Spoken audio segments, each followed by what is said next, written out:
si la vidéo que vous regardez vous plaît. Un achat dans la boutique Spreadshirt m'aide à financer les prochains épisodes et évite le recours aux coupures publicitaires. Merci d'avance. Salut les amis, bienvenue dans ce vlog. Aujourd'hui, pas de live puisque je suis encore en formation.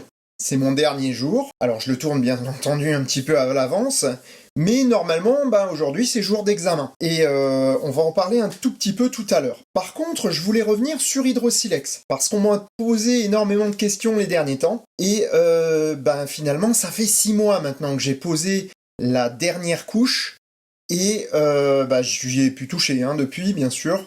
Je n'ai fait que laver ma voiture. Pour info, j'ai lavé la voiture plusieurs fois, bien entendu, aux stations haute pression, avec leurs produits, donc je me suis pas gêné pour l'utiliser, j'ai pas pris de précautions particulières.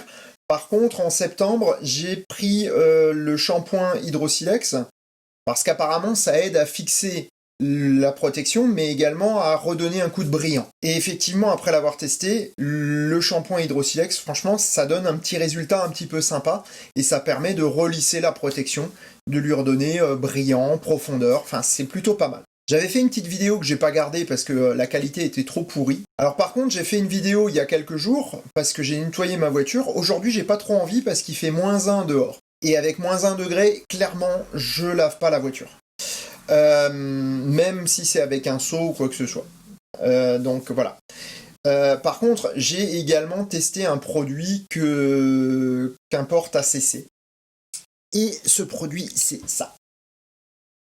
Ça, c'est... alors, c'est pas une couverture, c'est pas un doudou de compétition, c'est juste une serviette de séchage. Et cette serviette de séchage, franchement, c'est de la balle. La mettez pas dans une baignoire, elle va vous vider la baignoire. C'est incroyable le truc, comme ça absorbe.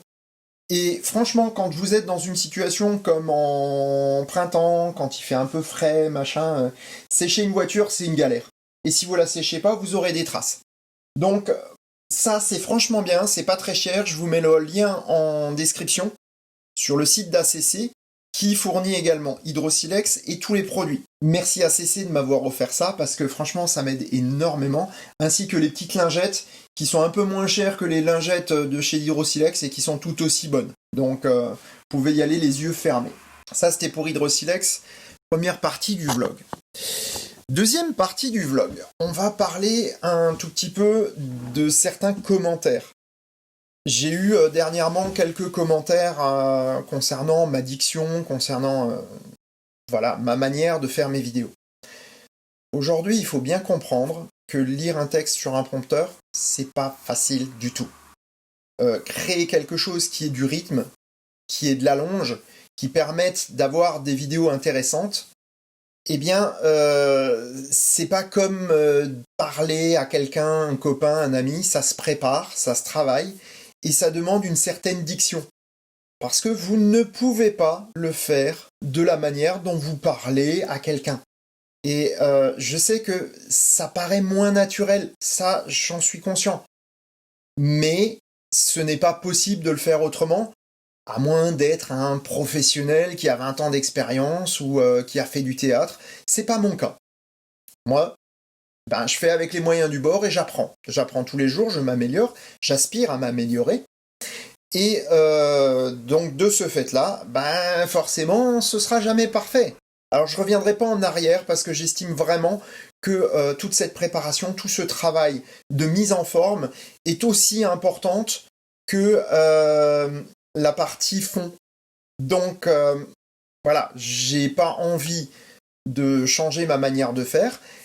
Elle va évoluer, elle va s'améliorer, mais je changerai pas la manière. Autre chose, j'ai eu également des demandes concernant les t-shirts en version sans logo. Ça non plus, je le ferai pas.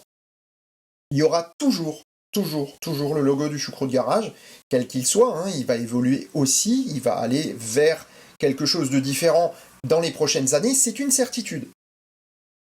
Aujourd'hui, il est ce qu'il est, et il restera sur la gamme de vêtements que je vais proposer. Il n'y aura pas marqué juste de Choucroute Garage, il n'y a pas de raison.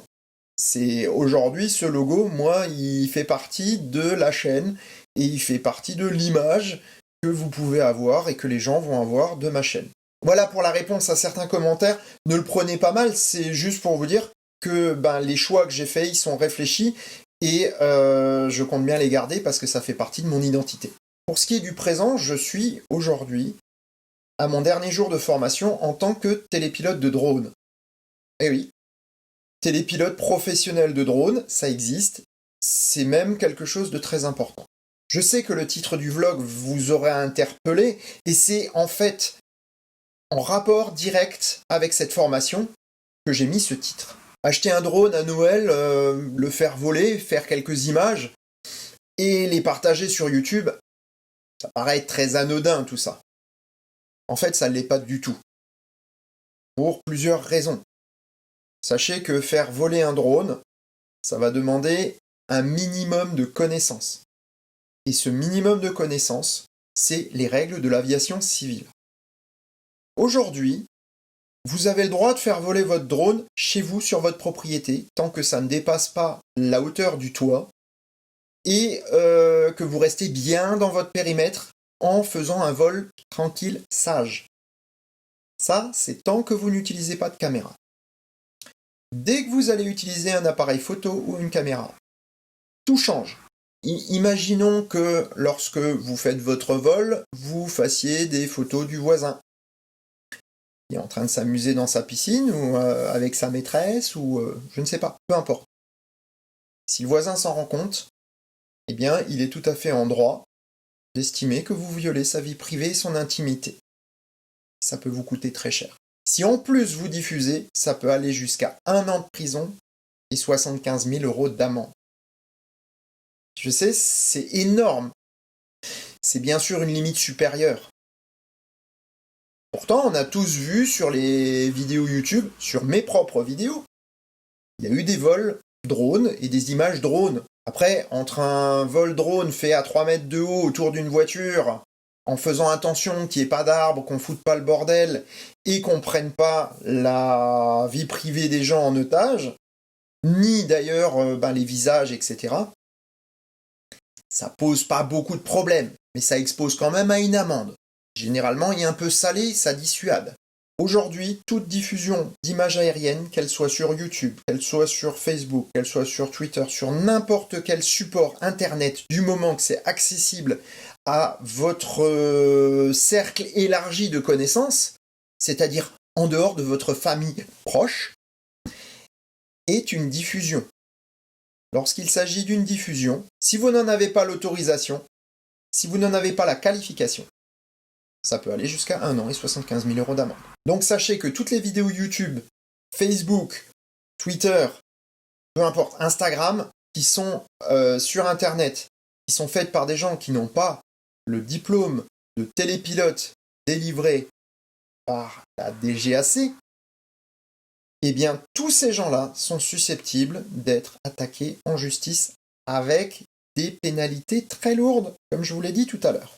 Sachez également que vous, dans votre coin, vous êtes dans votre jardin, vous vous dites « Oh, super, je vais faire voler, et puis je vais aller sur le pré du paysan voisin, là. » Vous voyez le pré, là devant. Vous allez faire voler votre drone, vous allez monter en altitude, et puis à un moment, vous allez commencer à vous rendre compte que ça bouge un peu autour de vous. Et vous allez vous retrouver avec les gendarmes. Ils vont dire « Vous faites quoi, là ?» Ah, je vais voler un drone, il n'y a pas de souci, je suis sur un champ, il n'y a personne autour. Monsieur, vous êtes sur l'emprise d'un aéroport. Ou alors, monsieur, vous êtes dans une zone militaire d'entraînement de basse altitude. Ah, ça existe, ça? Eh ben oui, ça existe. Même chez moi, en fait, là où moi je vole, alors j'ai une chance, c'est que je vole pas très haut et je suis resté par le plus grand des hasards dans la légalité, dans pratiquement tous les vols que j'ai faits. Mais sachez une chose, c'est que vous dépassez 50 mètres dans une zone militaire, par exemple, même si elle est inactivée, vous risquez de sacrés ennuis. Parce que le drone va apparaître sur les radars de l'armée. Et ils vont venir voir ce qui se passe. Donc comme dit, les vols de drones, ça n'a rien d'anodin. Et la diffusion des images non plus. Donc après, faites ce que vous voulez, mais au moins, je vous aurais prévenu. Le diplôme, ça coûte cher de le faire, ça prend du temps, c'est 15 jours intenses, très intense. C'est une semaine de théorie à se bourrer la tête avec la réglementation aérienne, les droits, les devoirs, les machines, comment s'en servir, comment faire les choses bien pour qu'il y ait un maximum de sécurité. Le but, c'est vraiment de protéger la vie privée des gens et la sécurité. Donc moi, ce que je vous invite à faire, si vous avez vraiment envie de faire cette formation drone pour pouvoir diffuser vos images, ça c'est un bon petit bouquin. D'ailleurs, il peut servir aussi aux gens qui sont télépilotes, puisque ça a été écrit par une avocate et une télépilote. Et vous avez toutes les petites checklists. Voilà. Toutes les petites informations qui concernent le vol de drone. Parce que c'est très réglementé et ça le sera encore plus à l'avenir avec les normes européennes. En ce qui me concerne, vous allez bientôt revoir des images drones et cette fois-ci des bien plus belles que celles que j'ai pu faire à très basse altitude en prenant toutes les précautions. Là, maintenant, en tant que pilote de drone professionnel, je vais pouvoir faire des vols à plus haute altitude, des vols plus loin, plus jolis, vous faire vraiment des choses très sympas pour améliorer les images du choucroute garage.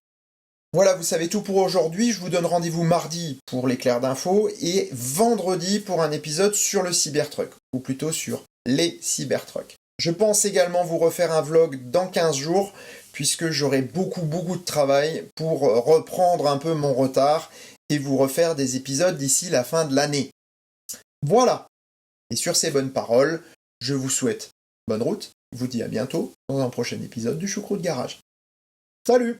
Attendez, vous barrez pas. Juste encore une petite chose. Je sais pas comment est l'image parce que je suis en plein test en même temps, mais je pense qu'elle est nettement meilleure que celle que vous aviez auparavant. Parce que là, je travaille avec ma nouvelle caméra. Je vous en avais parlé sur Facebook. Donc on pourra vraiment comparer ce qu'étaient les vlogs avant et ce que sont les vlogs maintenant, ainsi que des images extérieures. Donc ça vient dans 15 jours dans le vlog. Voilà. Ce coup-ci, c'est bon. Allez, ciao.